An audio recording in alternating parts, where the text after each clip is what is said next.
নিউটনের তৃতীয় গতিসূত্র।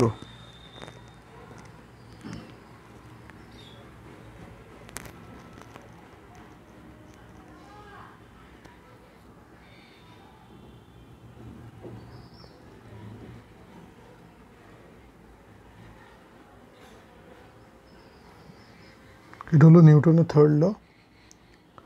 তো নিউটনের থার্ড লতেই যেটা বেসিক কথা হলো, এগুলো ক্লাস 9-এ পড়া আছে, তাও বলেছি। প্রত্যেক ক্রিয়ারই একটি সমান ও বিপরীতমুখী প্রতিক্রিয়া আছে, ব্যাস এইটুকুই।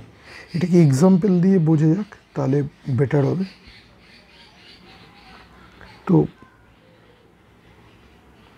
একটা এক্সাম্পল নেওয়া যাক।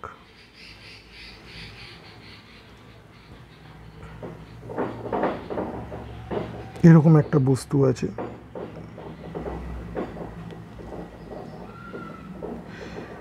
এবার এখানে এইভাবে রাখা আরেকটা বস্তু আছে। এক্সাম্পলটা একটু ক্রিটিক্যাল হলো, কিন্তু প্রথম এক্সাম্পলটা এরকম নিয়ে বুঝি, তারপরটা ইজি করে দেবো।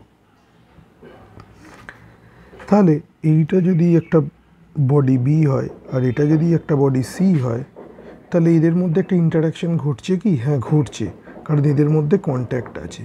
যদি এই সি বস্তুটা না থাকতো বা সি এখানে না থাকতো, তাহলে বিটা পড়ে যেত। তার মানে এখানে অবশ্যই একটা ইন্টারাকশন ফোর্স আছে। তাহলে কীভাবে আছে? তাহলে একটা আছে বি, যেটা সি এর উপর অ্যাক্ট করছে। বি পড়ে যেতে চাইছে, তাহলে বি সিকে ঠেলতে চাইছে বেসিক, কারণ ও পুরোটা মানে হরাইজন্টাল হতে চাইছে। তাহলে বি সি এর উপর একটা ফোর্স এক্সার্ট করছে। এবার একইভাবে এই যে সিটা আছে, একে পড়তে দিচ্ছে না, তার মানে এই যে ফোর্সটা এক্সার্ট করছে, এই যে বলটা প্রয়োগ করছে, সেই বলটার আরেকটা সমান এবং বিপরীত বল দিচ্ছে বলেই এখানে রয়ে গেছে। তাহলে সেই বলটাকে যদি দেখাই,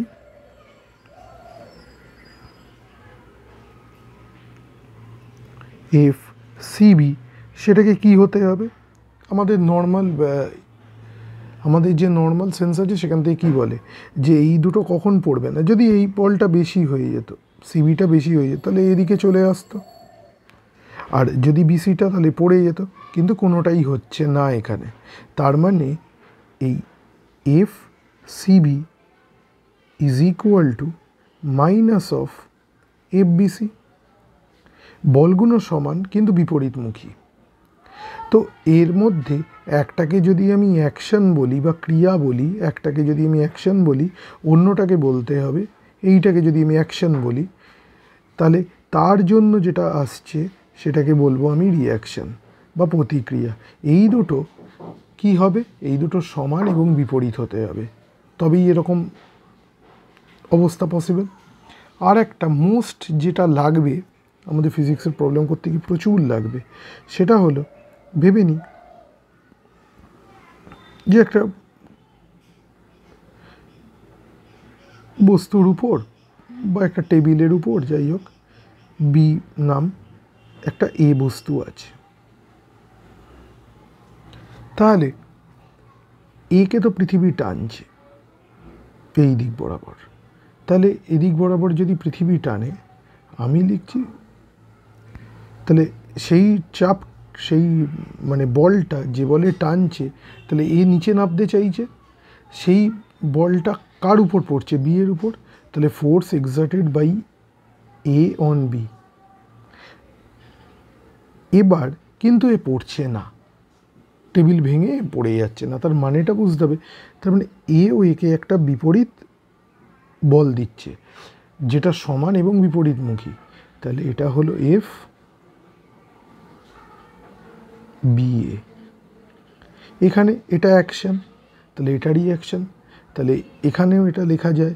তাহলে F A B is equal to minus F B A. এখানে কয়েকটা কথা বলার আছে, এদের ম্যাগনিটিউডগুলো সেম কিন্তু ডিরেকশনটা অপোজিট। এবার এখানে কয়েকটা কথা খুব জরুরি। এক,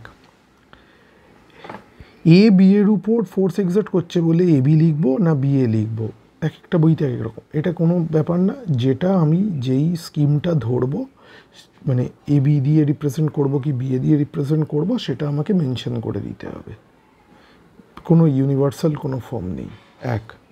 2 নম্বর, যে প্রশ্নটা আসে প্রতিবার, উত্তরে অনেকে লেখে, তো প্রশ্নটা বলা যাক যে এই নিউটনের গতিসূত্র যে জিনিসটা আমরা পড়লাম এখন, বা আমরা ক্লাস 9 থেকে পড়ে আসছি, তো এই যে নিউটনের গতিসূত্র, এটা কি আমাদের সব সময় প্রযোজ্য হবে? তাহলে এটা জেনে রাখতে হবে, এইখানে সব সময় কিন্তু এটা প্রযোজ্য হয় না, কিন্তু ওই কেসগুলো খুব লিমিটেড কেস। বেশিরভাগ ক্ষেত্রে ইলেকট্রোম্যাগনেটিক ফোর্সের ক্ষেত্রে, ইলেকট্রোম্যাগনেটিক ইন্টারাকশন যখন থাকে তখন হয় না। আরও কয়েকটা কেস ওই রিলেটেড আছে, ঠিক আছে? তো সব সময় প্রযোজ্য হয় কি, তাহলে কিন্তু ওই যদি আমরা ইলেকট্রোম্যাগনেটিজমটাকে আমরা অ্যাকাউন্টে নিই বা রিলেটিভিস্টিক জায়গাগুলো নিই, তাহলে কিন্তু অনেক বক্তব্য থেকে যায় যে এটা হয় না সব সময়। তো ইলেকট্রোম্যাগনেটিক ফোর্সের জন্য হয় না, কিন্তু আমাদের এমনি যে ক্লাসিক্যাল মেকানিক্স আমরা যেটা পড়ছি তার কোনো ক্ষেত্রেই এটা ভায়োলেট হবে না। আচ্ছা, এটা হলো। এবার এই যে এই অ্যাকশন আর রিয়াকশন যে পেলাম, এটা তো মানে পেয়ার হিসেবে আছে, তাহলে those are known as action reaction pairs. তাহলে এখান থেকে একটা কথা বলতে হয়, এই কোশ্চেনটাও প্রচুর আসতো, মানে প্রচুর আলোচনা হয়, যে প্রশ্নটা এখানে শুধু লিখছি, তাহলে কার জন্য ভায়োলেট হয়? ইলেকট্রোম্যাগনেটিক ফোর্সের জন্য। ইলেকট্রোম্যাগনেটিক বা তড়িৎচুম্বকীয় বলের জন্য অন্য এই থার্ড ল ভায়োলেট হয়।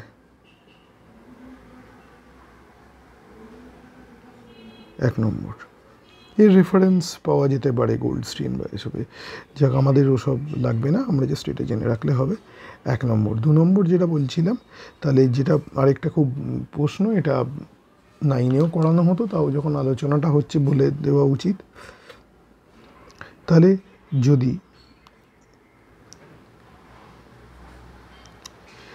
যদি ক্রিয়া এবং প্রতিক্রিয়া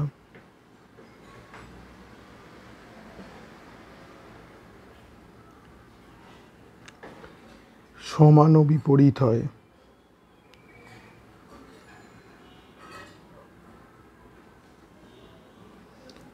তাহলে তারা পরস্পরকে প্রতিমিত করে না কেন?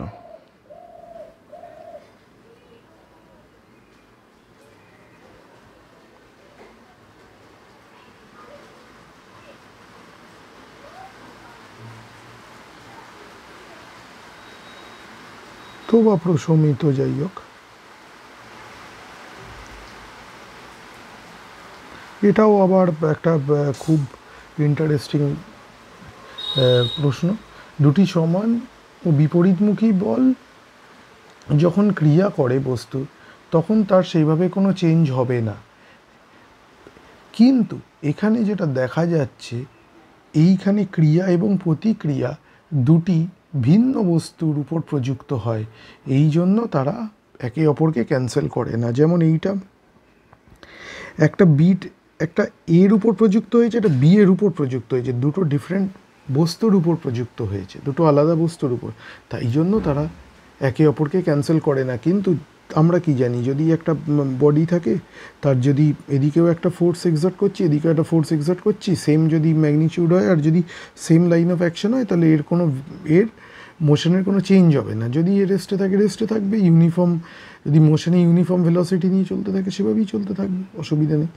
কিন্তু এক্ষেত্রে এই কারণ এই দুটো কী করছে, ক্যান্সেল করে দিচ্ছে, তাতে ভেক্টর সামটা 0।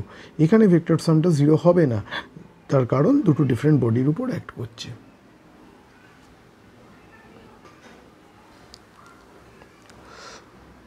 কারণ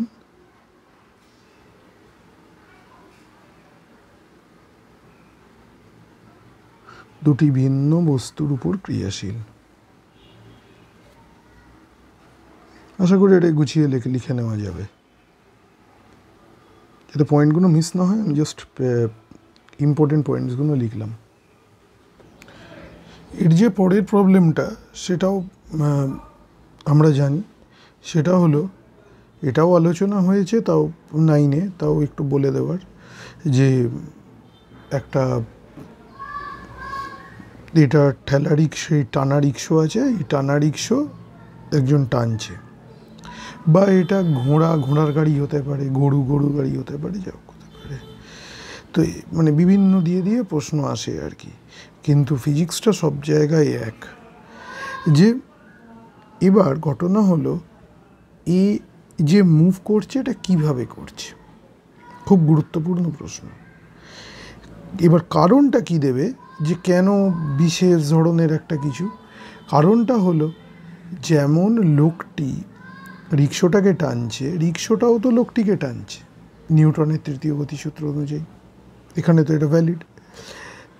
তাহলে আবার কি জানি, দুটো সমান এবং বিপরীত, এটাও জানি। তাহলে এরও এগোনো উচিত নয়, এরও এগোনো উচিত নয়, কারোরই এগোনো উচিত নয় বেসিক্যালি। কিন্তু কি দেখা যায়, যে রিক্সা এগোয়। তাহলে এইখানে কয়েকটা বলের একটুখানি আমাদের আর একটু ভালো করে দেখতে হবে। এক, লোকটা, এই কথাটা সত্যি,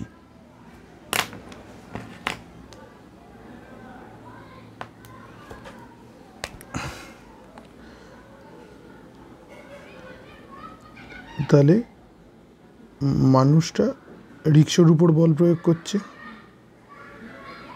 তাহলে এফএমআর, ম্যান রিক্সো। একইভাবে এফ আর এম, রিক্সো অন ম্যান, সেম, এতে কোনো প্রবলেম নেই, ইকুয়াল অ্যান্ড অপোজিট। তাহলে এগোচ্ছে কী করে? এবার প্রথম কথা, এইখানে এর কী কাজ করছে, একটা ফ্রিকশন আছে, এফ, যে এর গতিকে বাধা দিচ্ছে এটা। নেক্সট, কোথায় কি বল আছে আগে সেগুলো দেখার চেষ্টা করি। এবার এ যখন এগোচ্ছে, এ কি করছে, এ পায়ে মাটিকে চাপ দিচ্ছে। তাহলে চাপটা কিভাবে আসছে, চাপটা আসছে এইভাবে, চাপটা এইভাবে আসছে। তাহলে এইভাবে যে চাপটা এলো, এই চাপটা তাহলে ওর উপর দিকে ওঠা উচিত, একে সমেত নিয়ে, যেটা হয় না কখনোই। তাহলে এই বলটাকে আমরা দুটো ভাগে ভেঙে নিই। আমরা ভেক্টর রেজলিউশনের জানি কীভাবে ভাঙতে হয়। তাহলে একটা ফোর্স এদিকে, একটা ফোর্স এদিকে এলো, আর একটা ফোর্স এদিকে এলো।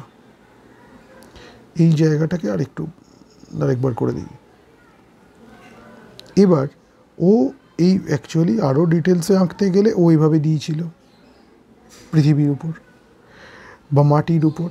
মাটি, এটা যদি অ্যাকশান হয় তাহলে বিপরীত প্রতিক্রিয়া, এটা রিঅ্যাকশান। তাহলে এটা ছিল ওর action, F man on earth. তাহলে এইটা হলো আর্থ অন ম্যান। তাহলে এইটা, এবার এই ফোর্সটা এদিকে দিচ্ছে। তাহলে এইটাকে আমরা দুটো কম্পোনেন্টে ভেঙে নিই। অ্যাক্সিস বরাবর ভাঙতে হয়, এই মানে অর্থোগোনাল রেজলিউশন এই। তাহলে এখানে একটা ফোর্স পাচ্ছি এইটা, আর একটা ফোর্স পাচ্ছি এইটা। এবার এই টোটাল সিস্টেমটার একটা মাস আছে। এবার মাস থাকলে তার ওয়েট থাকবে। তাহলে পুরো ওয়েটটা কোন দিকে কাজ করছে, নিচের দিকে।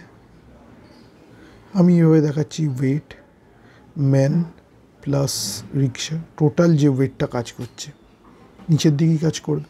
তাহলে এটা কে ব্যালেন্স করবে, এটা করছে এই কম্পোনেন্টটা ব্যালেন্স করছে। আর কে করছে না, এইটা আনব্যালেন্স থেকে যাচ্ছে। কিন্তু না, এটাও ব্যালেন্সড হচ্ছে কিছুটা। কেন, এই দিকে একটা ফ্রিকশনাল ফোর্স আছে এফ। তাহলে এবার এই দিকে যে বলটা আছে ফ্রিকশনাল ফোর্সকে ব্যালেন্স করবে এবং এগিয়ে নিয়ে যাবে।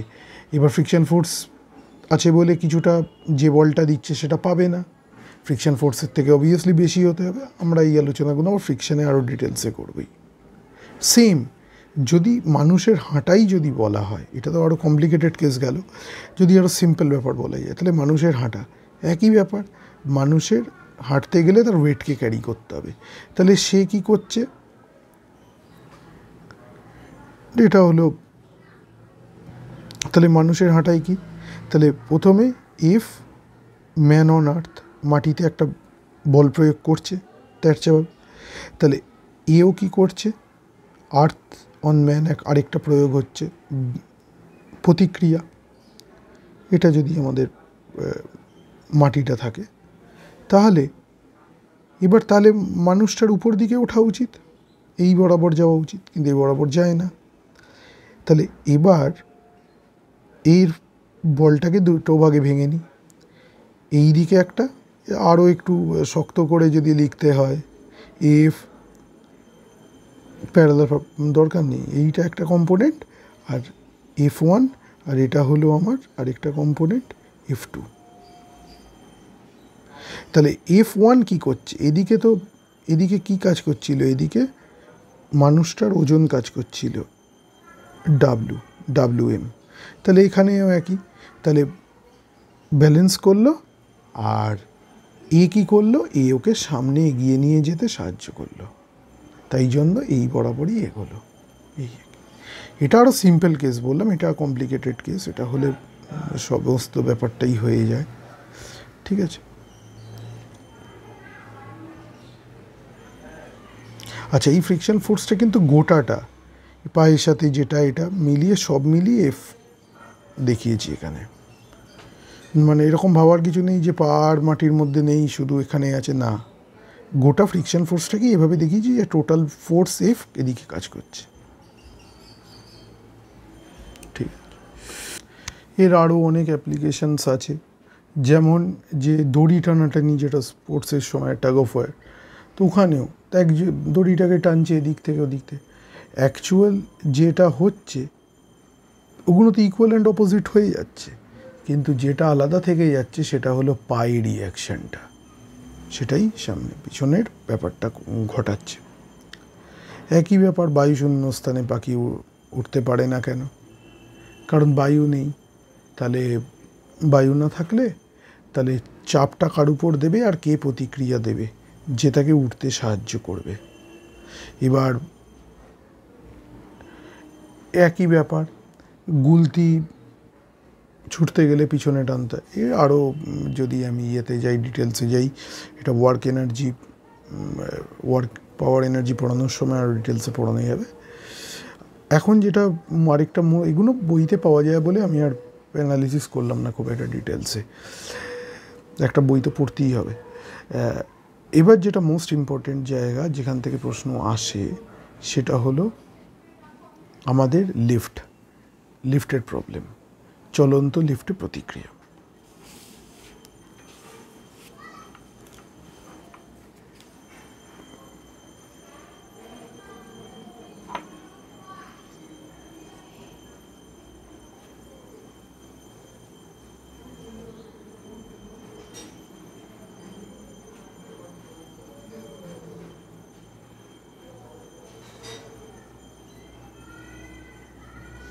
তো এখানে অনেকগুলো কথা বলবো, এর মধ্যে দিয়ে অনেকটা নিউটনস ল পুরো কমপ্লিট করার চেষ্টা করব, বাকি থেকে থাকবে মোমেন্টামের পার্ট, কিন্তু এটা দিয়ে অনেকটা, কারণ এটা খুব মোস্ট ইম্পর্টেন্ট টপিক, আর দেখা যাক যদি এরপর প্রবলেমও করা যায় এর উপর।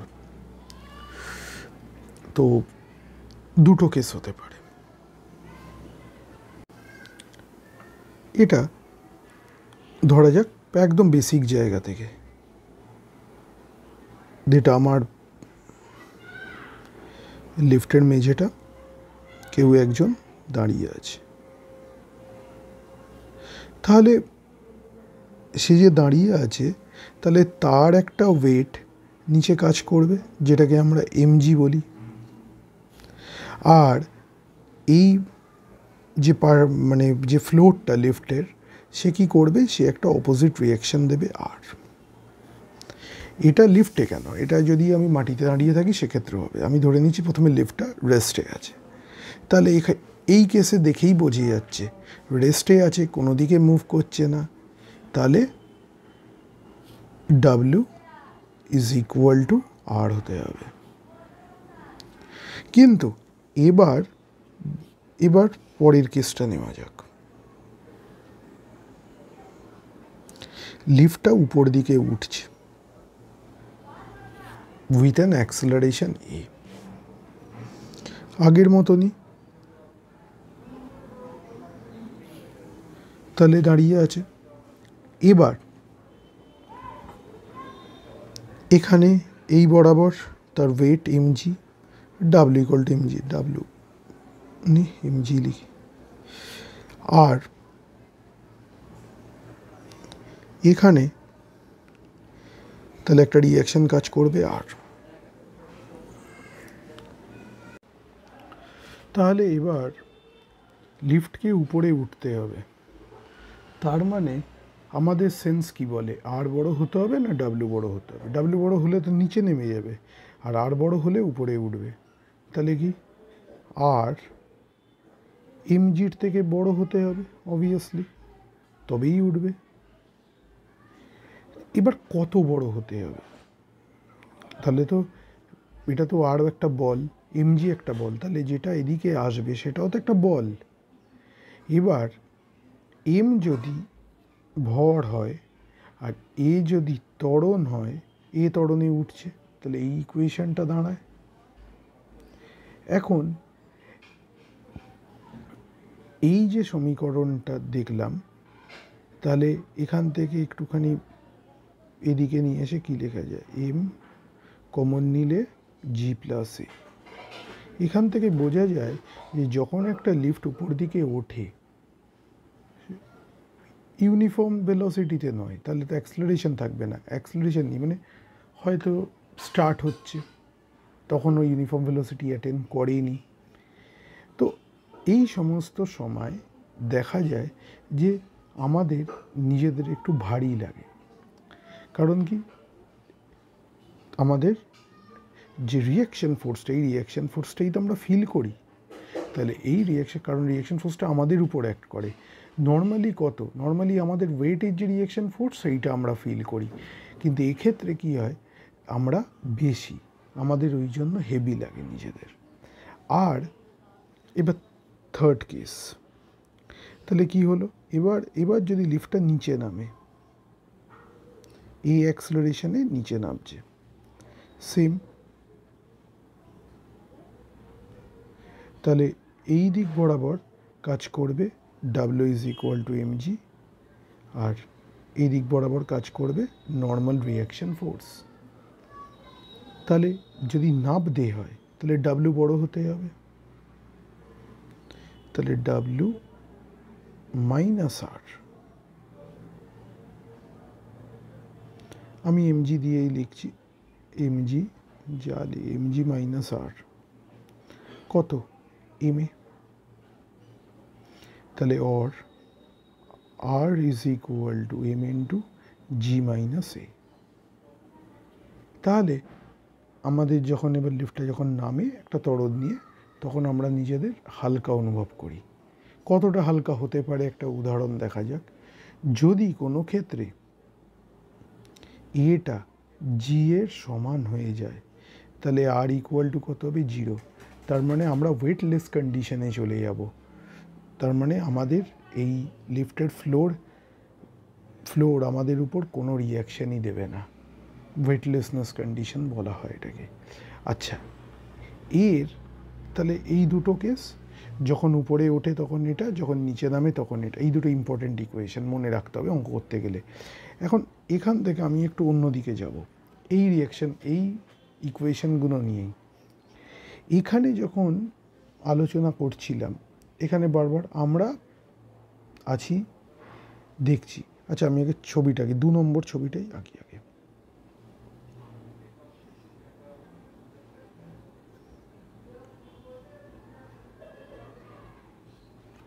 তো আছে, এবার এখানে তার ওয়েট এমজি অ্যাক্ট করছে।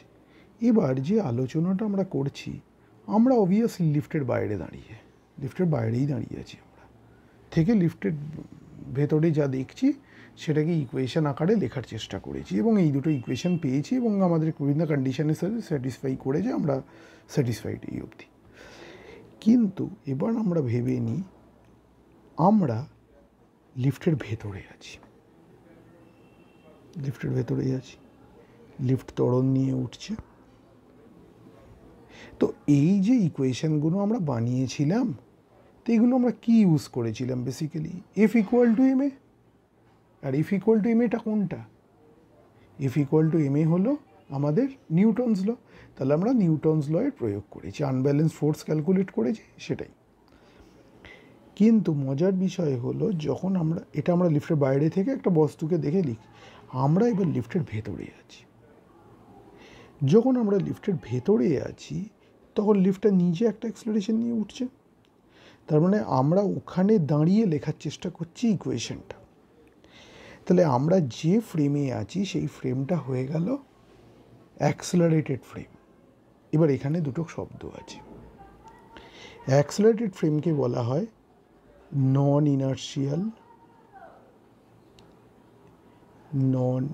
ইনার্শিয়াল রেফারেন্স ফ্রেম বা ফ্রেম। আর এইটা যেটা আমরা পৃথিবীতে দাঁড়িয়ে দেখছি সেটা হলো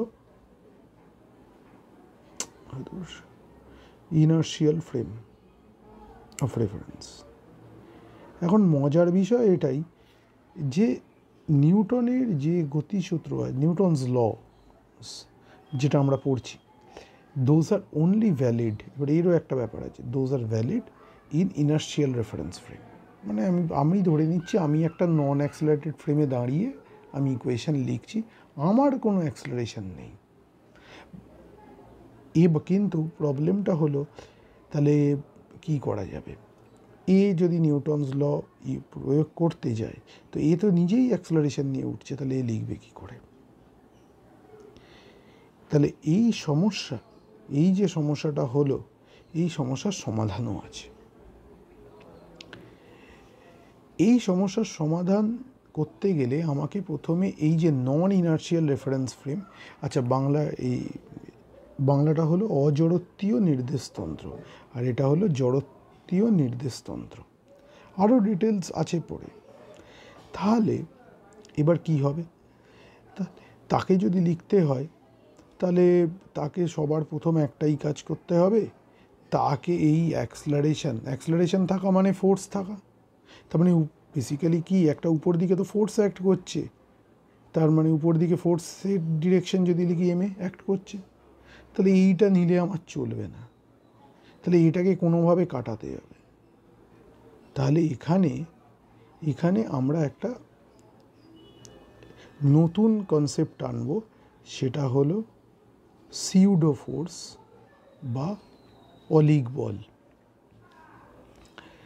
তো এই সিউডো ফোর্স বা অলিক বল কি? এটা ডি'আলম্বার্টস প্রিন্সিপাল থেকে আসে, যা প্রিন্সিপাল নাম মনে রাখলেও হবে।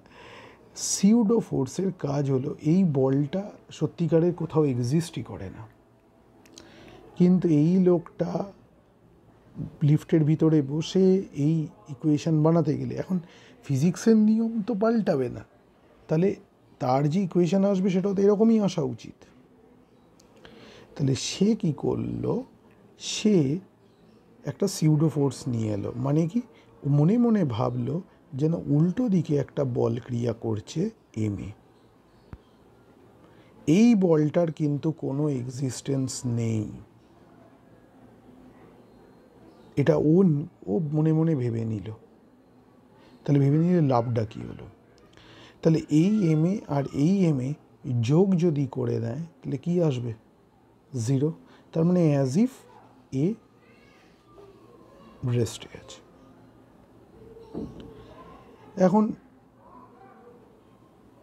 এবার এ ইকুয়েশনটা ইউজ করবে, তাহলে একে রেস্টে কাকে দিয়ে নিয়েছে তাকে ও হিসাবে নিচ্ছে। তাহলে এবার ওই ইকুয়েশনটা বানাচ্ছে ডাব্লু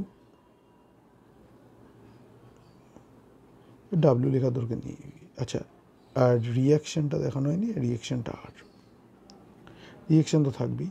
তাহলে নিচের দিকে কোন দুটো, আচ্ছা রিয়াকশান উপর দিকে কাজ করছে আর নিচে কোন দুটো বল কাজ করছে, এমজি কাজ করছে আর এমএ কাজ করছে। তাহলে এম জি প্লাস এ, সেম ইকুয়েশনই পেলাম আমরা।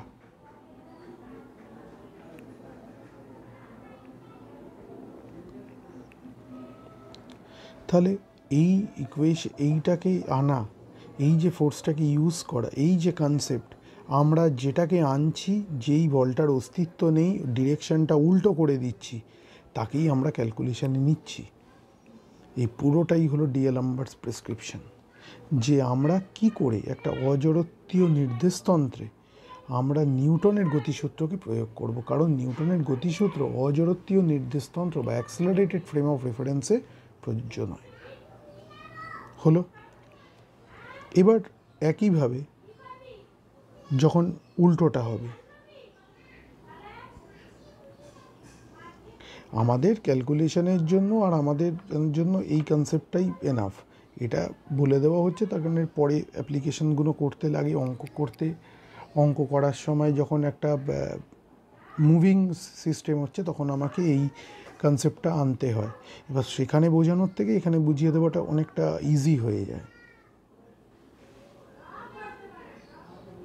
কারণ তখন মনে হবে হট করে আনলো, অন্য কোনো কিছু তো আনা হয়নি এটা, এই জন্য। তাহলে W is equal to MG, উপরে হলো নর্মাল রিয়াকশান আর। এবার কি হচ্ছে, ও নামছে নিচে, এবার নিচে নামার সময় এমএ। তাহলে সেম কেস, ও ইকুয়েশান বানাতে চাইলো কিন্তু ইকুয়েশান বানাতে পারবে না, কারণ আবার একই ব্যাপার, নন ইনার্শিয়াল রেফারেন্স ফ্রেম। তাহলে ওকে কী করতে হবে, একটা সিউডো ফোর্স আনতে হবে যার ম্যাগনিটিউড সেম, ডিরেকশন অপোজিট।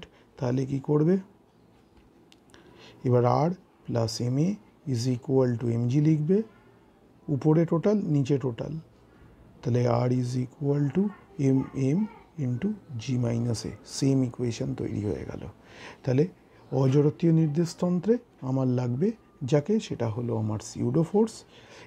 এই বলটার কোনো অস্তিত্ব নেই বাস্তবে, এটা শুধুমাত্র এক্সপ্লেন করার জন্য, দুটো ফ্রেমে লটাকে সেম আনানোর জন্য এই ফোর্সটাকে ইউজ করা হচ্ছে, আর কিচ্ছু নয়। এবার এর প্রবলেম দেখা যাক লিফট মোশনের। এটা 3, এটা এবার লিখে দেওয়া যেতে পারে অ্যাসেন্ডিং, এটা লিখে দেওয়া যেতে পারে ডিসেন্ডিং, নামছে, এটা পুনরায় উঠছে অ্যাসেন্ডিং, এটা পুনরায় নামছে,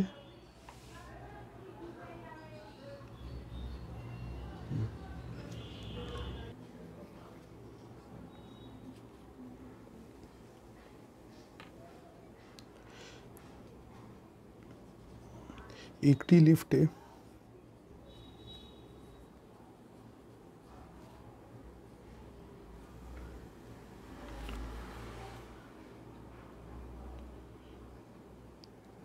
আটানব্বই কেজি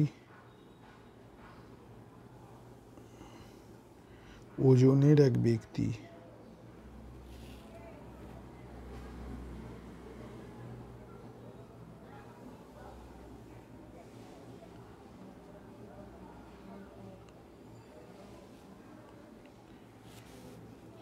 ওজন মাপার যন্ত্রের উপর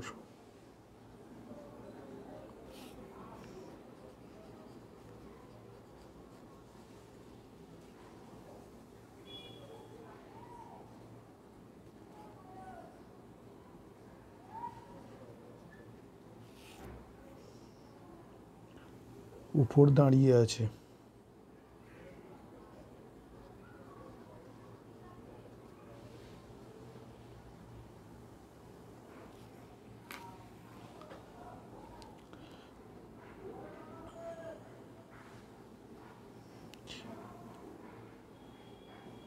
ওজন যন্ত্রে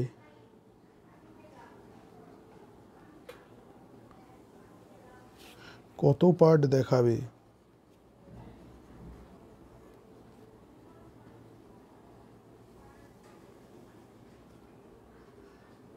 যখন নাম্বার 1 লিফটটি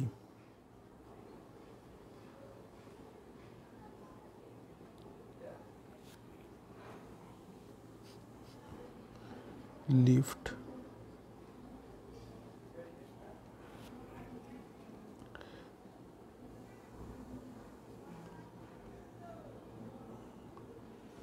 100 সেন্টিমিটার পার সেকেন্ড সমবেগে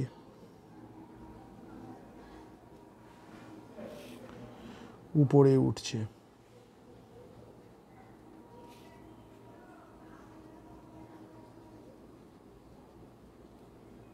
number 2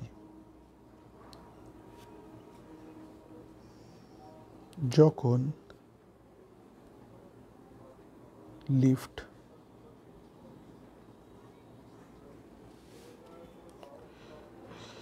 0.3 metre per second square ত্বরণে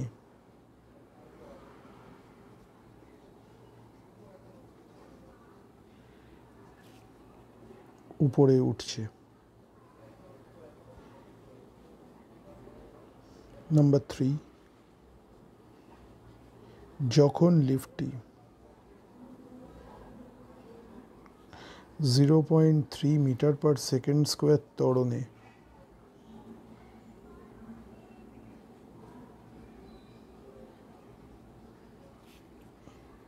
নিচে নামছে।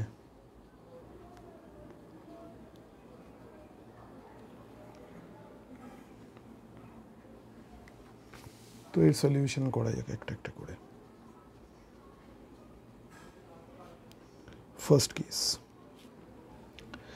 ফার্স্ট কেসে বলেছে লিফটটি সমবেগে উপরে উঠছে। আচ্ছা, উপরে ওঠার জন্য প্রথম ফর্মুলাগুলো একটু লিখে নিই। R is equal to M G plus A, এটা পেয়েছিলাম উপরে ওঠার।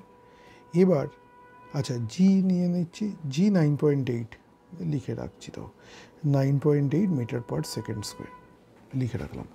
আচ্ছা, এম আছে, জি আছে, কিন্তু ত্বরণ আছে কি? ত্বরণ নেই।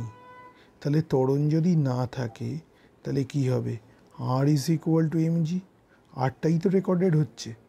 তাহলে কত? তাহলে R is equal to 98 KG weight. তাহলে 98 কেজি ওয়েট যদি হয় তাহলে যা ছিল তাই আছে, তাহলে রিডিংয়ের কোনো চেঞ্জ হবে না। তাহলে দেখাবে কত? 90, মানে ওর অরিজিনালটাই দেখাবে 98 কেজি। নেক্সট, এবার ব্যক্তিটির ওজন 98 কেজি, সেটাই শো করছে। এখানে কোনো প্রবলেম হচ্ছে না, ওজন যন্ত্রের পার্ট কোনো পরিবর্তন হবে না।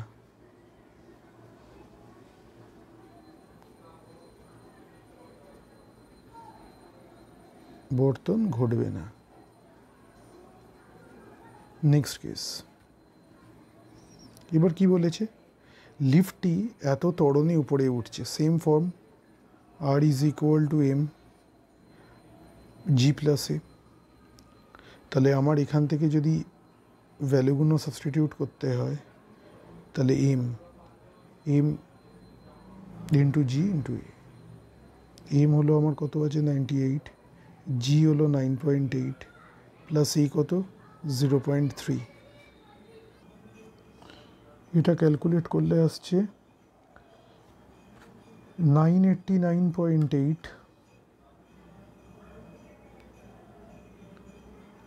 নিউটন। কিন্তু এটা তো শো করবে না, শো করবে কত? এটাকে আবার 9.8 দিয়ে ভাগ করতে হবে।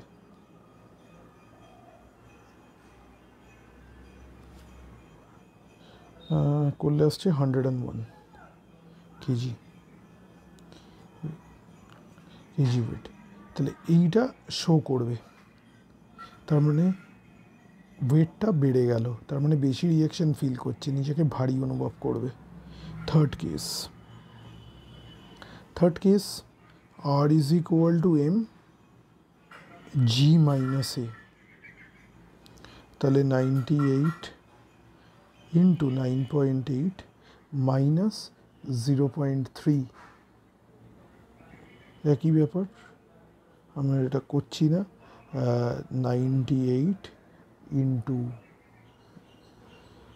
9.5 ডিভাইডেড বাই, মানে এটা নিউটন, এটা যদি কেজি ওয়েটে নিতে হয় তাহলে 9.8 দিয়ে ভাগ করতে হবে, তাহলে যেটা আসছে আমার সেটা আসছে 95 কেজি ওয়েট। তাহলে কতটা ফিল করছে ও? এখানে একটা কথা বলে দিই যে, আচ্ছা এখানে একটা কথা, একটু ফাইন কথার দরকার নেই বলার, তাও বলে দিচ্ছি যদি কারোর কনফিউশন অ্যারাইজ করে। তাহলে এইটা এখানে যেটা ইউজ করা হচ্ছে, আমাদের কি হয় নর্মালি ওয়ান কেজি ওয়েট, এটাও বলে দিই, কনফিউশন অ্যারাইজ করতেই পারে।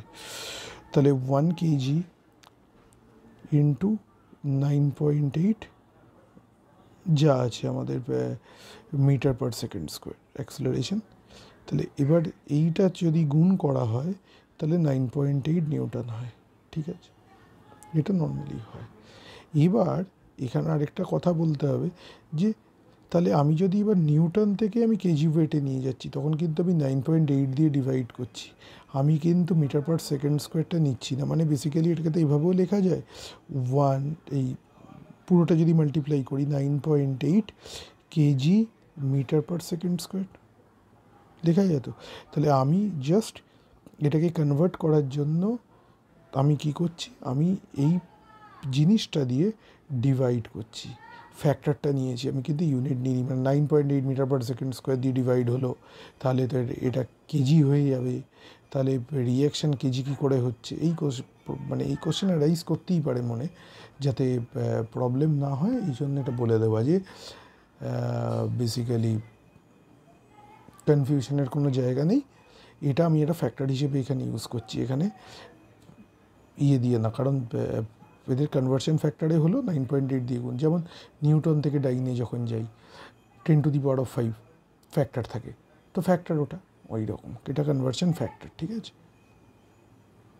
আচ্ছা, এরপর যে টপিকটা হয় সেটা হলো ফ্রি বডি ডায়াগ্রাম, যেটা বেশিরভাগ পরীক্ষায় আসে এবং খুব ইম্পর্টেন্ট টপিক, কিন্তু ওটা না করি, ওটা স্কিপ করে যাতে ওর স্কোপটা আরও বেশি বাড়ে, বিভিন্ন ধরনের প্রবলেম একসাথে করানো যায়, তার জন্য ওইটাকে আপাতত স্কিপ করে মোমেন্টামের পার্টটা কমপ্লিট করে তারপর ওর যাবতীয় যত ধরনের অঙ্ক আছে একসাথে করা যাবে, তাহলে পুরো কনসেপ্টটা এক জায়গায় গিয়ে মানে ক্রিস্টালাইজ হতে খুব সুবিধে হবে আর কি।